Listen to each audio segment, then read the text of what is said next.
Let all the air out of your tire.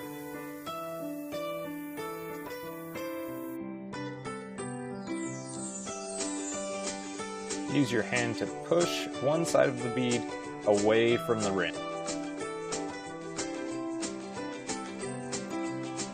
Use that tire lever to get one side of the tire all the way off the rim.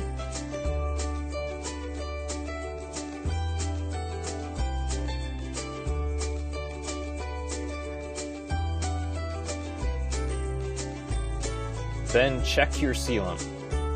If it's dry or looks like this, it's time to add some more sealant.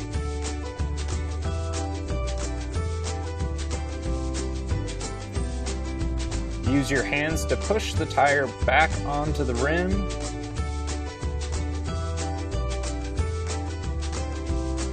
Inflate the tire quickly so you can get a lot of air in there quick to set the bead, and you'll hear a loud pop as the bead sets.